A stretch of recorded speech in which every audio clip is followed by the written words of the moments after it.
arah hidup. Nah, arah hidup. Ya arah hidup sih sebenarnya Percaya dirinya juga. kayak gini. Kalau masalah arah hidup kan gini ya.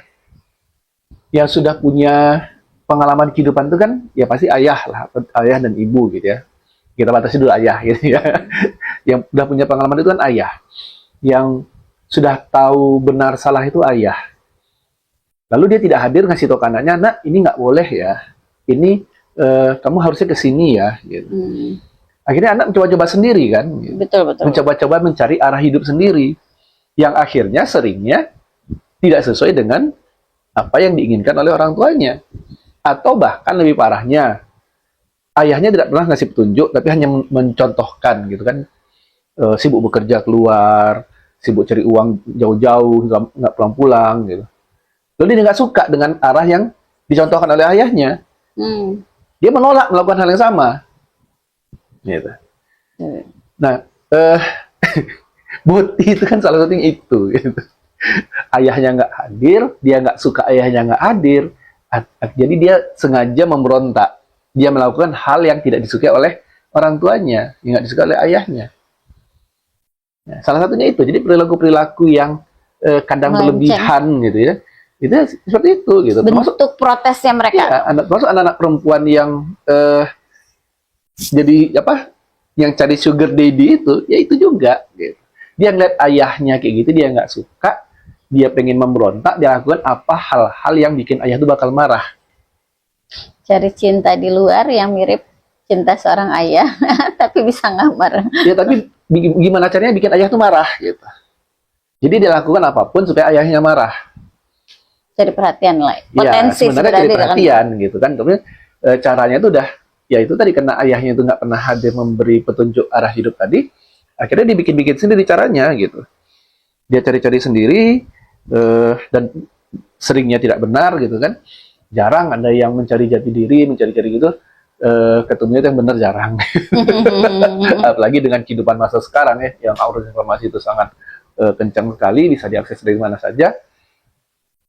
Nah, jadi lebih kurang itulah. Jadi emang seharusnya peran ayah itu adalah ya kan tugas ayah itu kan memberikan nasihat. Nasihat apa? Ya itu tadi arah tujuan hidup itu harus kita kemana, kita tuh menjadi anak yang seperti apa, harusnya itu harusnya memang peran ayah.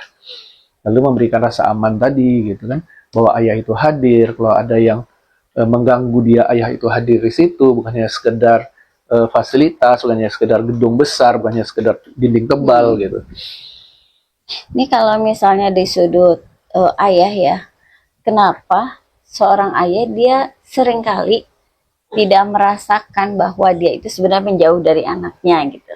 Dia nggak ngerasa gitu dia tuh jauh dari anaknya. Padahal itu anaknya nge-sense banget gitu nih, peran ayah itu nggak dapet sama dia, sehingga dia cari pacar di luar, cari sosok laki-laki yang bisa istilahnya bermanja sama dia, bisa dijadikan panutan sama dia. Mungkin salah satunya ya itulah jadi sugar baby juga kan, istilahnya kan dia nyari om-om tuh yang bisa belanjain dia ini itu gitu kan. Nah, kenapa bisa ada seorang ayah yang tidak sadar kalau dia sebenarnya lagi dalam kondisi yang jauh dari anaknya, dan ketika itu terjadi, apa yang terjadi pada hati anak sebenarnya, di mesin hati anak ini itu? Ini pertanyaan nih. Satu dulu ya. Boleh. Kenapa ayah nggak sadar? Banyak kemungkinan juga. Seperti tadi satu, dia hanya mencontoh ayahnya sebelumnya. Ayahnya seperti itu, ya udah aku contoh, tanpa dia paham kenapa ayahnya seperti itu. Sehingga filosofi yang diemban oleh ayahnya dia tidak dapatkan. Dia hanya meniru secara perbuatannya saja. Nah, itu satu kemungkinan. Kemudian kedua, ya memang ini ya, apa namanya, pengaruh budaya luar juga ya. Ada istilahnya namanya itu patriarki gitu kan. Nah, kalau ada patriarki ini kan bisa jatuhnya ke toksik juga gitu. Bisa sampai ke level toksik juga, bahwa menganggap apapun perkataan suami itu harus dituruti oleh istri. Jadi ketika dia sudah berpesan, ya udah pokoknya anak-anak urus sama kamu gitu. Anak bukan urusan saya gitu. Saya cari nafkah segala macam. Sampai ya, ke antar jemput anak segala macam. Akhirnya ketika anaknya sudah berbuat macam-macam, dia nggak tahu gitu. Dia emang nggak peduli dari awal. Gitu. Karena ya itu tadi ada apa? konsep-konsep dari luar tadi juga gitu, tentang patriarki gitu. Yang seharusnya ayah adalah kowam, tapi dikebiri kowamnya itu hanya tinggal kepatriarkiannya tadi itu, sosok apa istilahnya tuh, super body lah gitu. Ayah tuh sosok tidak tersentuh gitu, apapun kata dia harus diikutin gitu. Nah, Egois gitu ya, iya, kesannya gitu, egois. toxic jadinya gitu. Nah, ketika itu terjadi, ya dia nggak mau diurusin sama gimana anak yang nangis-nangis segala macam, udah itu pokoknya urusan bunda lah gitu. Urusan sekolah pokoknya aku udah bayar nih uang sekolahnya, urus sama bunda urusan-urusan lain gitu. Nah, jadi apalagi ini ada nih kejadiannya sudah di satu influencer Indonesia sekarang ya. Dia waktu sekolah itu nilai itu bagus terus. Gitu. Juara kelas lah, juara kelas. Tapi begitu lulus SMA langsung buka baju segala macem gitu, jadi influencer segala macem. Ya gimana ya? Ya selama ini orang tua tuh taunya tuh dia anak baik-baik saja, gitu. Nilainya bagus segala macem. Tiba-tiba ternyata banyak hal yang terjadi di dalam diri anak ini selama dia tampil baik-baik tadi. Gitu. Nggak lebih kurang juga jadi dengan yang anak yang udah dikurung di rumah gitu, kakak adik, tapi ternyata kejadian juga gitu kan. Orang tua ngeliat kayak udah aman lah gitu. Nah, kenapa nggak nyadar? Karena dia ngerasa dia sudah memberikan rasa keamanan itu hanya cukup dengan lingkungan luar saja, apa yang terlihat di luar saja. Tapi apa yang ada di dalam, ayah ini nggak tahu dan nggak peduli gitu. Yang penting secara tampak luar sudah aman, selesai. Ini mungkin yang terjadi ketika relationship antara ayah dan anak ini tidak terjalin dengan baik sehingga hatinya terasa kosong. Ya,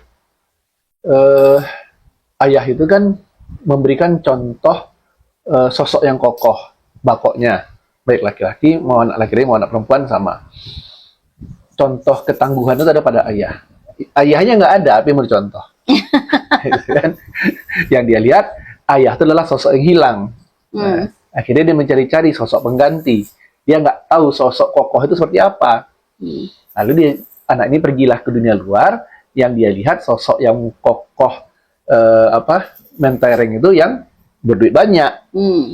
Lebih punya kuasa gitu ya. Yang anak laki-laki melihat, oh yang punya kuasa itu orang punya duit banyak, dia mati-matian cari duit juga, seperti ayahnya dulu. Yang perempuan, pengenlah dapat duit dari om ini. Mau anak laki-laki, mau anak perempuan, nggak ada ayah, itu pasti rusak. Gitu. Kita nggak bicara yang anak yatim beneran ya, itu beda lagi. Itu ada jaminan beda lagi. Ya. Nah, ini kita bicara emang ayahnya itu ada, tapi dia ngasih contohnya yang jelek. Lalu kasih sayang, ya orang nggak pernah ada di rumah, kasih sayang apaan?